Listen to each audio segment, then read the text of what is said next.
Hello everyone, কেমন আছে সবাই? সকলকে ভিডিওর শুরুতেই জানাই শুভ সন্ধ্যা। আজকে সন্ধ্যাবেলার একটা ছোট্ট মিনি ভ্লগ তোমাদের সাথে শেয়ার করতে চলেছি বন্ধুরা। আশা রাখবো মিনি ভ্লগটি সবাই শুরু থেকে শেষ অবধি দেখবে ও তোমাদের রশনিদির পাশে থাকবে।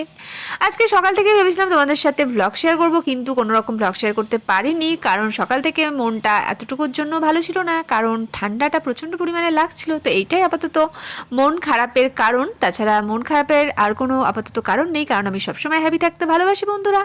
তো দেখো, তোমাদের দাদাভাইয়ের জন্য গরম গরম কফি করে নিলাম। এই রইল তোমাদের দাদাভাইয়ের জন্য গরম গরম কফি। আর শীতের সন্ধ্যায় এরকম কফি খেতে তো সবার ভালো লাগে, আর আমারও কিন্তু খুব ভালো লাগে। কিন্তু আমাকে করে দেবেটা কে বলো বন্ধুরা?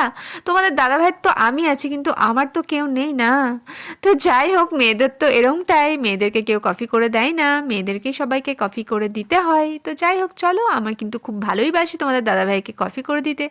আর আমার হাতের কফিটা কিন্তু তোমাদের দাদাভাই খুব ভালোবাসে, খুব পছন্দ করে। তো তারপর তো তোমাদের দাদাভাইয়ের সাথে একটুখানি গল্প করে কফিতে দেখো তোমাদের দাদাভাই গান করতে বসে গেছে। তো গানটা কিন্তু বেশ ভালোবাসে ও, কারণ গান করতে ছোট থেকে ওর খুব ইচ্ছা ছিল শুনেছি গান করার, কিন্তু যাই হোক কোনো কারণে গানটা শেখানো হয়নি আর কি, বা শেখা হয়নি, কিন্তু ও তবলাটা ভালো বাজাতে পারে। তো চলো এখন আমার রাত্রের ডিনারটা শেয়ার করি। রাত্রের ডিনার রয়েছে গরম গরম পরোটা, আলুর তরকারি, তার সাথে বাঁধাকপি আলুর তরকারি, আর তার সাথে অবশ্যই খেজুর গুড়। তো চলো টাটা, আবার দেখা হবে নেক্সট মিনি ব্লগের সঙ্গে। ততদিনে তোমরা ভালো থেকো, সুস্থ থেকো, আর অবশ্যই আমার পাশে থেকো।